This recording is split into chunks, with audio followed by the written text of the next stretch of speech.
Walmart Business is in the business of helping your business. Regardless of whether you're building bridges, building spreadsheets, or building lesson plans. Ooh, that looks fun. Walmart Business can help save you time, money, and hassle so you can focus on what you're building instead of what your supply closet is missing. In short, we take care of business so you can do more with yours. We're the Walmart you love, now for your business. Learn more at business.walmart.com. The Bleacher Report app is your destination for sports. Right now, the NBA's heating up, March Madness is here, and MLB is almost back. Every day there's a new headline, a new highlight, a new moment you've got to see for yourself. That's why I stay locked in with the Bleacher Report app. For me, it's about staying connected to my sports. I can follow the teams I care about, get real-time scores, breaking news, and highlights all in one place. Download the Bleacher Report app today so you never miss a moment. Hi everyone, it's Jim here. We're taking a short break while we prepare for the next season of the podcast, and so are using the opportunity to revisit some of our favourite interviews. This week is a recreated interview with the coach who is mentioned most by any of our guests, the late John Wooden. We hope you find John's thoughts on leadership as timeless as we did. Welcome to the Great Coaches Podcast. To me, being perfect is not about that scoreboard out there. This is a chance of a lifetime. When you can understand the person, you can then work towards a common goal. We are all on the same team. Know your role and do it to the best of your ability. Focus on the fundamentals that we've gone over time and time again. Your defense has got to be better. Leave no doubt tonight. Great moments are born from great opportunity. My name is Paul Barnett, and you are listening to the Great Coaches Podcast, where we explore leadership through the lens of high-performance sport by interviewing great coaches from around the world to try and find ideas to help all of us be better leaders. Our great coach on this episode is John Wooden. Coach Wooden was an American basketball coach who led the UCLA Bruins to 10 NCAA Championships, including a record 7 titles in a row. Over a 29-year coaching career, his teams won a record 88 consecutive games, and he was voted Coach of the Year on 7 occasions. As a player, he was named a collegiate All-American on 3 occasions and was the first person to be enshrined in the Basketball Hall of Fame as both a player and a coach. He is one of the most revered coaches in history and is by far the coach mentioned most by the great coaches we have interviewed. Here is a sample of what some of our great coaches have said about him. The first is from gymnastics coach Valerie Condesfield. And I was walking through the student store and I happened upon, it's actually that book, Coach Wooden's book on leadership. And it magically opened up to his definition of success. And this from American basketball coach Corey Close. Another great quote that I got from Coach Wooden was, the only way to have a perfect day is to give to someone else with no expectation of anything in return. That's how you create a perfect day. And one more, this time from rugby union coach Stuart Lancaster. So I'd be a big John Wooden fan, and his philosophy on coaching and leadership as a basketball coach would be someone that would resonate with me. John Wooden wrote 13 books on coaching and leadership. But it is his opus from 2005, The Pyramid of Success, through which he's become internationally recognised. In that book, he lays out his key principles to leadership and success in life. Unfortunately, Coach Wooden passed away in 2010 at the age of 99. However, he left so much rich material behind that we are going to recreate a posthumous interview with him. Much of the footage of him is copyrighted and not able to be reproduced without a lot of cost and bureaucracy. So I've ordered his words around key coaching and leadership themes and organised for an actor to read those words. And that is what you will be listening to today. I used multiple books to find the words you will hear, and I've referenced all of them in the show notes. And just before we go to the interview, if you're a first-time listener, you can check out our library of interviews with other great coaches at our website, thegreatcoachespodcast.com. And now, please enjoy our posthumous interview with the great coach, John Wooden. You're listening to the Great Coaches Podcast. When Coach Wooden talks about the great coaches that he has experienced, there are three he consistently talks about. Mentors. Adults who provide direction and a good example are very important to youngsters. I know this because I had three who were so important in my life. Mr. Earl Warner was my country grade school principal, teacher, and coach back in Centerton, Indiana. From Mr. Warner, I learned that there are no stars or privileged individuals. He would not compromise his principles for the sake of convenience, although he recognized the right of individuals to differ in their opinions on issues. And when he was wrong, he demonstrated that he was man enough to admit it without rationalization or alibi. My Martinsville High School coach, Mr. Glenn Curtis, had a tremendous talent for getting individuals and teams to rise to great heights, to near their uppermost level of competency. He was also a fine teacher of fundamentals, whom I tried to emulate in my own teaching later on. And Mr. Ward, Piggy, Lambert, my coach at Purdue University, demonstrated extraordinary devotion to his principles and was willing to suffer whatever consequences that entailed. Piggy Lambert constantly reminded us, the team that makes the most mistakes will probably win. That may sound a bit odd, but there is a great deal of truth in it. The doer makes mistakes. Coach Lambert taught me that mistakes come from doing, but so does success. The individual who is mistake-free is also probably sitting around doing nothing, and that's a very big mistake. One of John Wooden's most famous athletes was Kareem Abdul-Jabbar, the LA Lakers center who would go on to win 6 NBA championships. When reflecting on his old coach, he said, quote, "Coach John Wooden taught me that sports wasn't just about making us better athletes, but about making us better people. Compassion, kindness, and morality were more important than a championship season. Fame wasn't an accomplishment, it was an opportunity to show our gratitude to the community that we are a part of by changing it for the better." End quote. This focus on compassion was something that was at the very front of John Wooden's philosophy. People want to believe you're sincerely interested in them as persons, not just for what they can do for you. You can't fake it if you don't mean it. They know it just as you'd know if someone were pretending to be interested in you.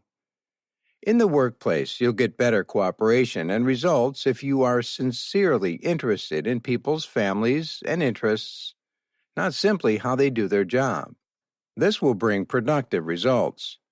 Most people try to live up to expectations.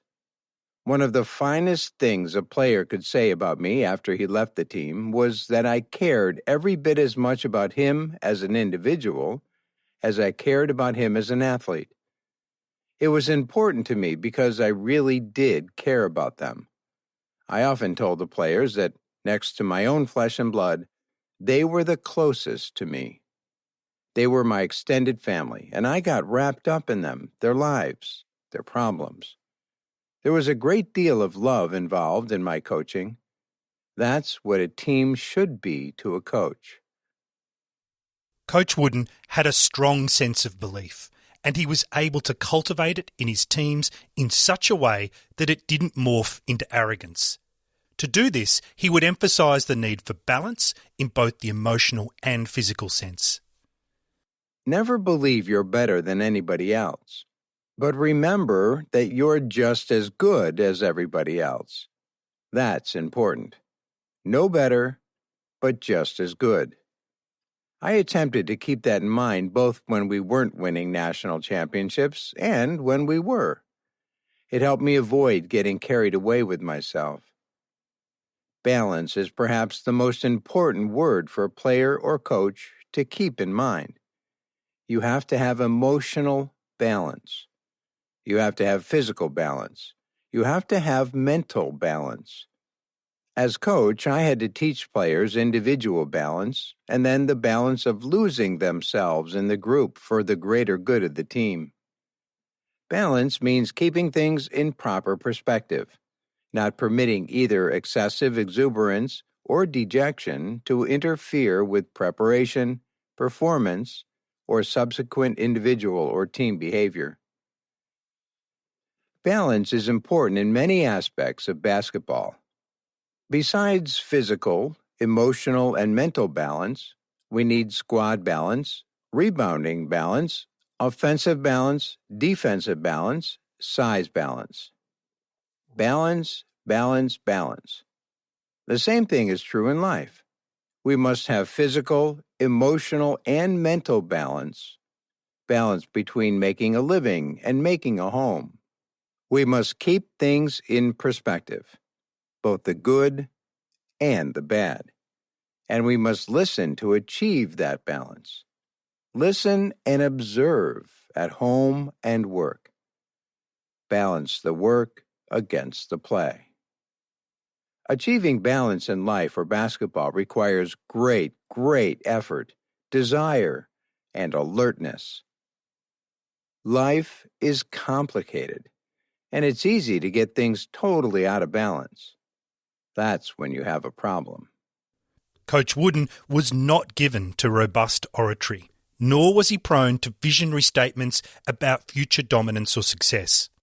Instead, he would talk about a goal and then come back to his mantra about the need for preparation and hard work. You know where you'd like to go, whether it's to a national championship in basketball or a particular goal in your business life. You must also realize that this goal will be simply a byproduct of all the hard work and good thinking you do along the way.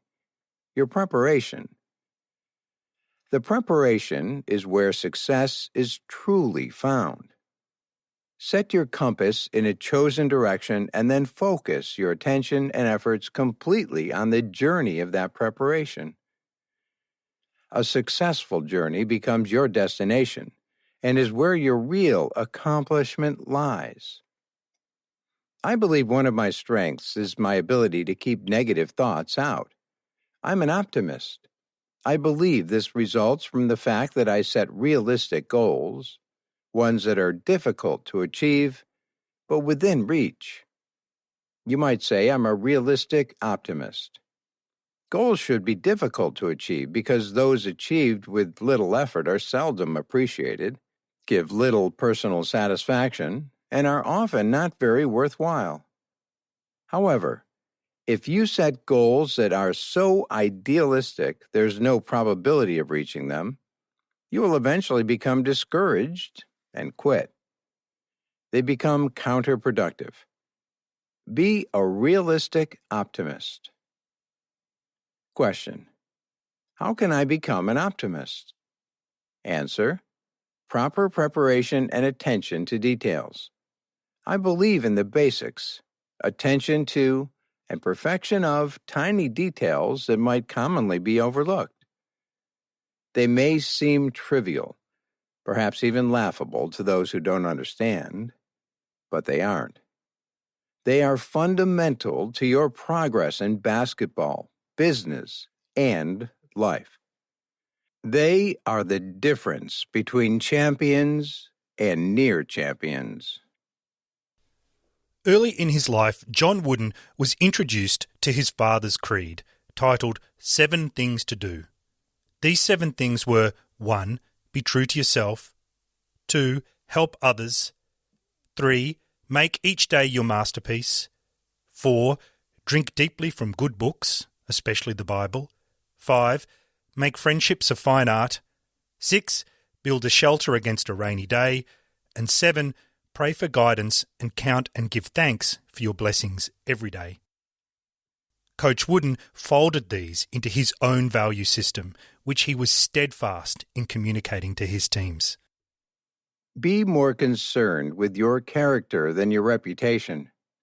Character is what you really are. Reputation is what people say you are. Reputation is often based on character, but not always. Character is how you react to things, sensibly, without getting carried away by yourself or your circumstances. A person of character is trustworthy and honest, and for $1 he or she will give you $1. The other kind of person looks for the easy way out. I like to think the players I coached, however they came to UCLA, left as men of character. But in truth, if they didn't have it when they came, I couldn't give it to them. By then, it was too late. That's a job for a mother and father. I believe ability can get you to the top, but it takes character to keep you there. A big part of character is the self-discipline needed to avoid complacency, resist temptation, and understand that past success doesn't guarantee future success. When you read about an athlete or team that wins over and over and over, remind yourself, more than ability, they have character. In Coach John Wooden's Pyramid of Success, there are 15 building blocks that set out the behaviours to excellence. Here he is talking about some of them. My all-time best starting 5 is 1, industriousness, 2, enthusiasm, 3, condition, 4, fundamentals, 5, team spirit. A good 6th player on the bench is attention to details. Industriousness. In plain and simple English, this means hard work. Very hard work. There is no substitute for very hard work when it comes to success.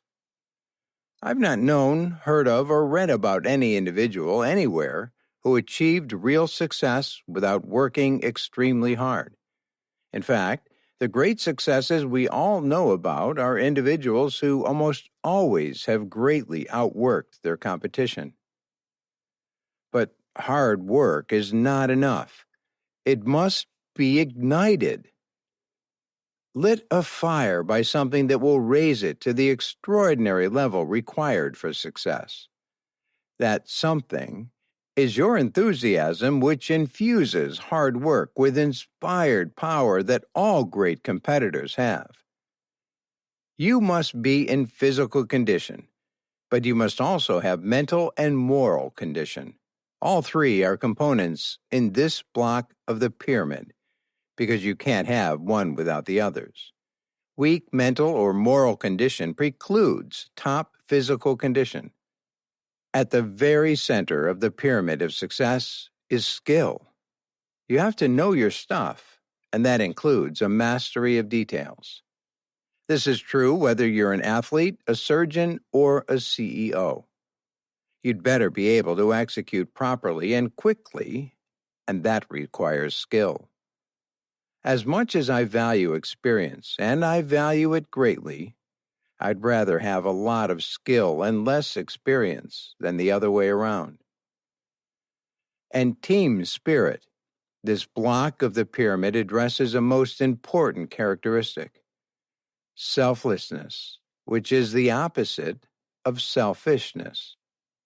I mean by this that you are eager to sacrifice personal glory for gain for the greater good, namely, the welfare and success of your organization, your team, your group.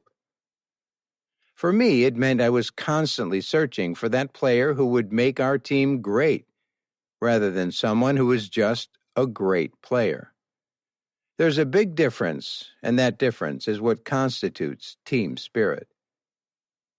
I did not want a person on our team who was reluctant to sacrifice for the good of the team. I prized the individual who was eager to sacrifice for our common good.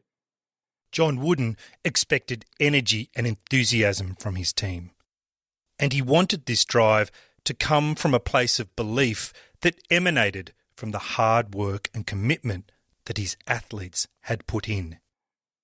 I wanted those under my own supervision to be motivated, to strive to be their best, because I believed in them rather than from any fear of punishment. The qualities I observe in successful athletes are common among people who enjoy success in business. Both love the battle, the journey, the challenge. Both of them consider the final outcome a byproduct.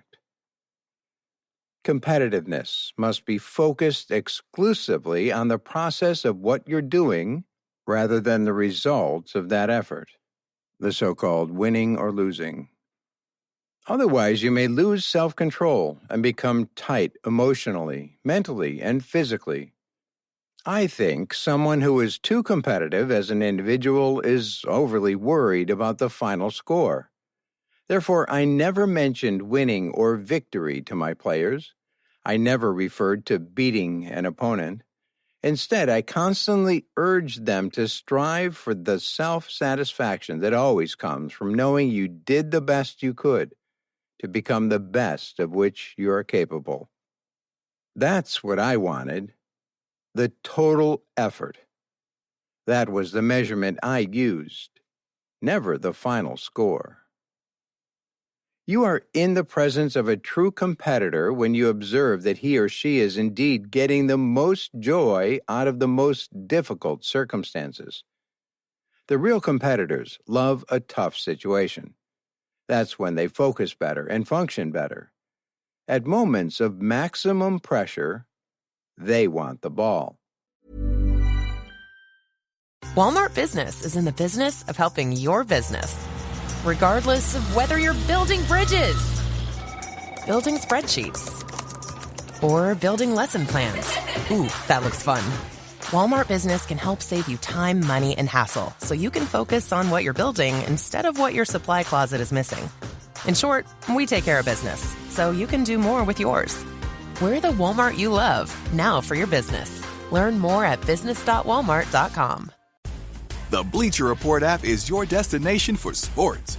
Right now, the NBA is heating up, March Madness is here, and MLB is almost back. Every day there's a new headline, a new highlight, a new moment you've got to see for yourself. That's why I stay locked in with the Bleacher Report app. For me, it's about staying connected to my sports. I can follow the teams I care about, get real-time scores, breaking news, and highlights all in one place. Download the Bleacher Report app today so you never miss a moment. John Wooden believed that perfection wasn't possible, but the challenge of trying to move closer towards it every day was a worthy mission, and was one that would help fuel motivation.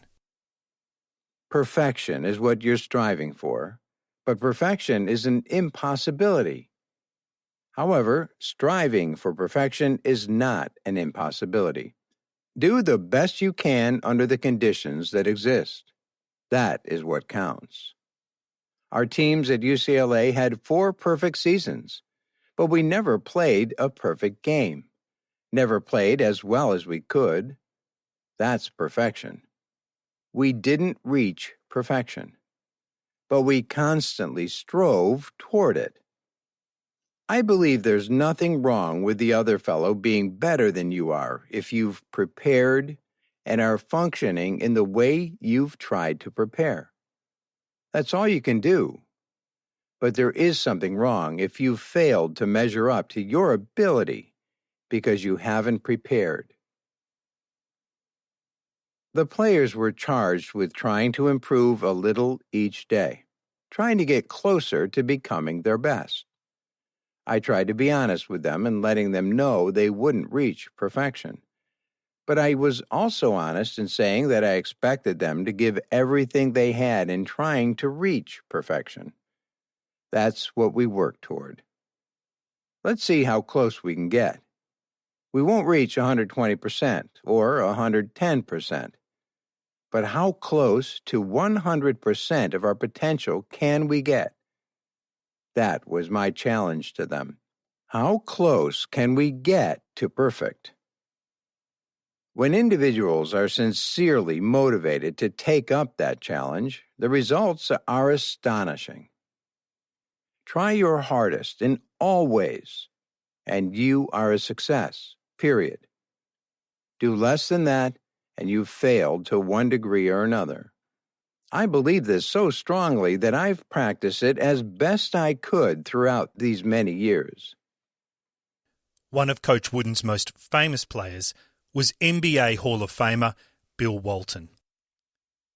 Of his college coach, he said, Coach Wooden was an English teacher who coached basketball to earn extra money. He was about the most unlikely person to be coaching us. He never talked about winning and losing, but rather about the effort to win. This effort to win, or industriousness, as John Wooden would refer to it, was the foundation stone for his pyramid of success, and something he was consistent in emphasising in many of his books and interviews. I believe one of the big lessons of sports for dedicated individuals and teams is that it shows us how hard work, and I mean hard work, does pay dividends. The dividend is not necessarily in outsourcing an opponent.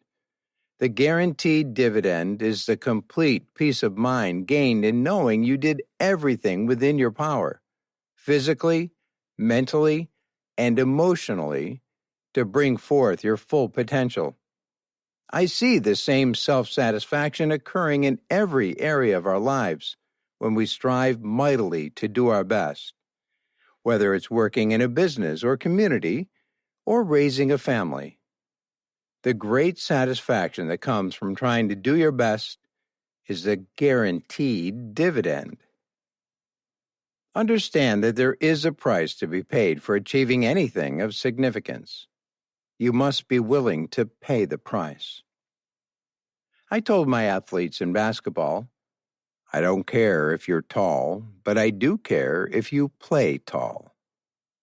It's just another way of saying that I judged them by the level of effort they gave to the team's journey.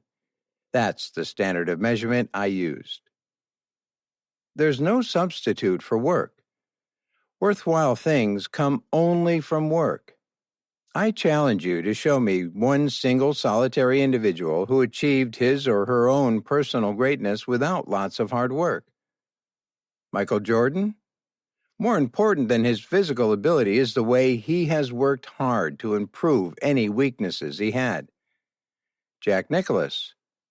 Mr. Nicklaus is legendary for his hard work. Cal Ripken Jr.? The same. Mix idealism with realism and add hard work. This will often bring much more than you could ever hope for. As a teacher, John Wooden placed a strong emphasis on learning, both in the classroom and on the court. His style was very much focused on teaching and helping the individual make the necessary adjustments through training to be better. The 4 laws of learning are explanation, demonstration, imitation, and repetition. The goal is to create a correct habit that can be produced instinctively under great pressure. To make sure this goal was achieved, I created 8 laws of learning, namely, explanation, demonstration, imitation, repetition, repetition, repetition, repetition, and repetition. The best way to improve the team is to improve ourselves. Big things are accomplished only through the perfection of minor details. Long before any championships were ever won at UCLA, I came to understand that losing is only temporary and not all-encompassing. You must simply study it, learn from it, and try hard not to lose the same way again. Then you must have the self-control to forget about it. Failure to change is often just stubbornness that comes from an unwillingness to learn, an inability to realize that you're not perfect. There cannot be progress without change, even though not all change is progress. And as Coach Wooden taught, he kept his communication simple, in small blocks of details that were easier to understand and remember. People learn more effectively if communication is given in bite-sized amounts rather than everything all at once. There was a time when I gave all my players a rather extensive, bulky blue handbook of detailed information relating to everything we're going to do as a team. Later, I decided that too many of them really did not study and learn it.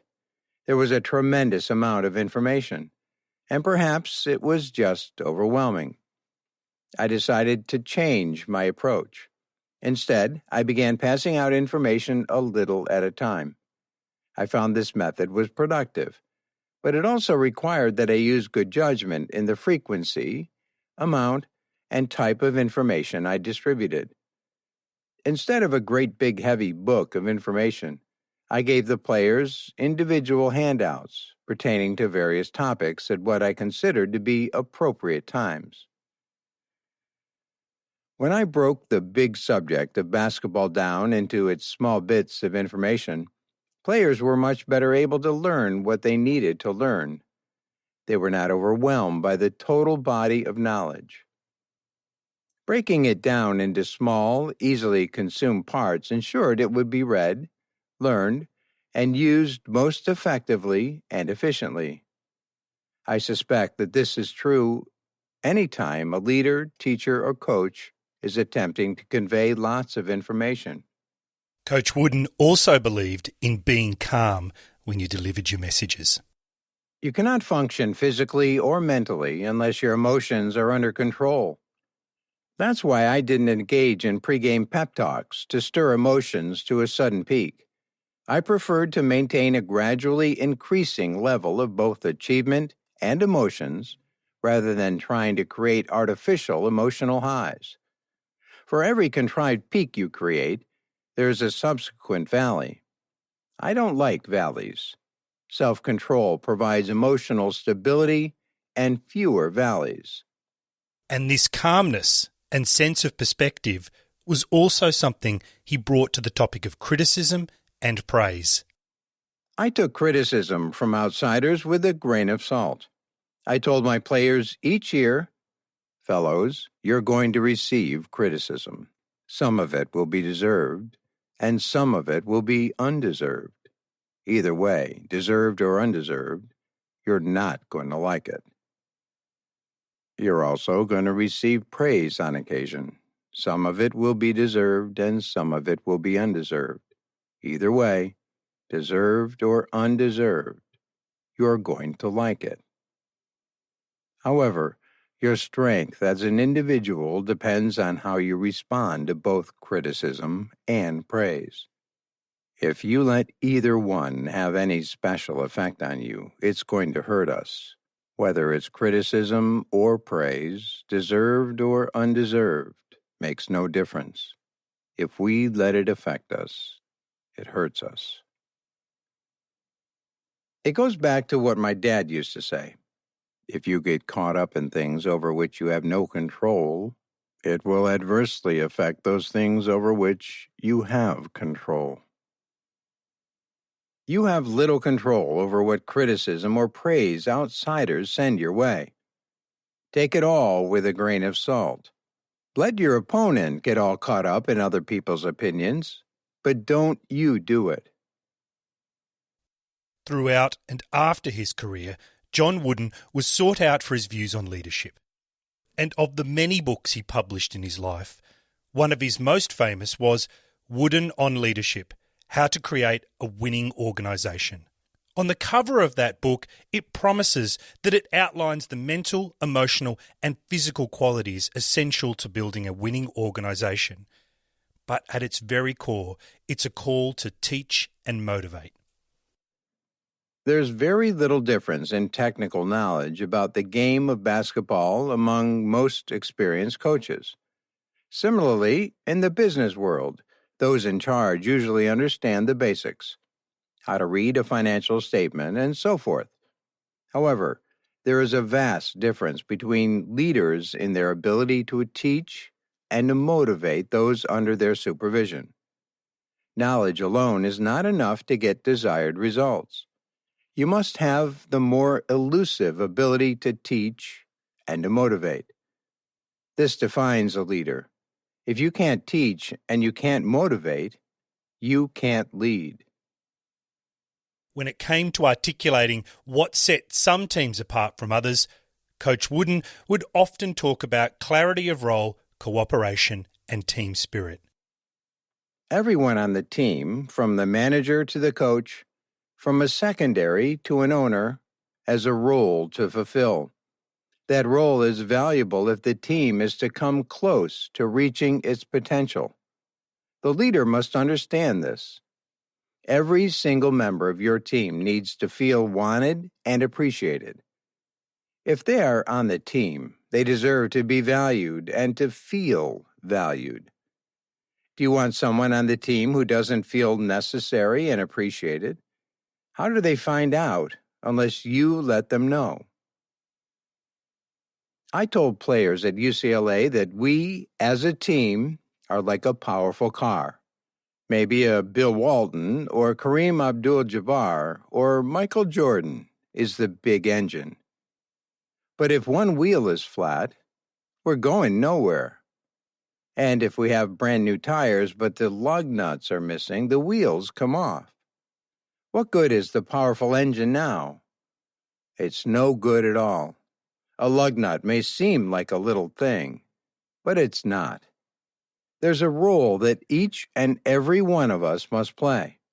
We may aspire to what we consider to be a larger role or a more important role, but we cannot achieve that until we show that we are able to fulfill the role we are assigned. It's these little things that make the big things happen. The big engine is not going to work unless the little things are being done properly. Of course, when I told the players about their roles and the car with the powerful engine, new tires, and tight lug nuts, I also reminded them the car needed a driver behind the wheel, or it would just go around in circles or smash into a tree. I told them the driver was me. We always finish our interviews asking the coach about the legacy they would like to leave.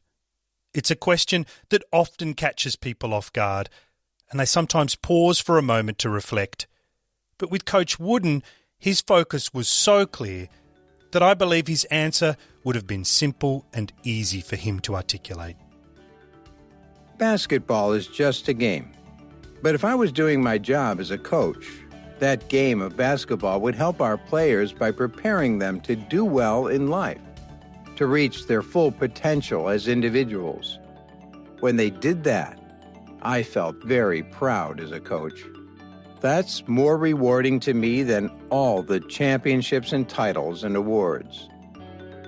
I'm asked, Coach, aren't you particularly proud of all the players that went on to the pros after they left UCLA? Fellows like Bill Walton, Kareem Abdul-Jabbar, Sidney Wicks, Gail Goodrich, David Myers, and the others? Yes, but I'm equally proud of the fellows who became doctors, lawyers, dentists, ministers, businessmen, teachers, and coaches. Hi everyone, it's Mike here, and you've been listening to the great coach, John Wooden. Some of the key highlights for me were his views that people want to believe you're as interested in them as persons, not just for what they can do for you. How he believes that you should never believe you're better than anyone else, but also that you're just as good as everybody else. The importance of being more concerned with your character than your reputation. And that there's no substitute for very hard work when it comes to success. I hope you enjoyed it as much as we did. And just before we go, if you have any questions, then please let us know. Just like Richard Shuttleworth, who said, highly recommended for coaches and coach developers who are keen to enrich their thinking about developing healthy performance environments and critical thinking leadership. Thanks, Richard. The interaction with people around the world gives us great energy, and so if you have any feedback or comments, please let us know. And all the details on how to connect with us are in the show notes or on our website, thegreatcoachespodcast.com.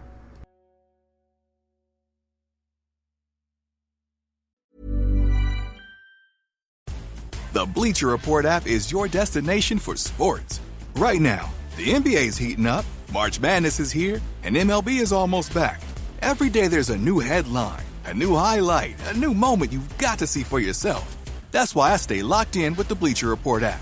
For me, it's about staying connected to my sports. I can follow the teams I care about, get real-time scores, breaking news, and highlights all in one place. Download the Bleacher Report app today so you never miss a moment.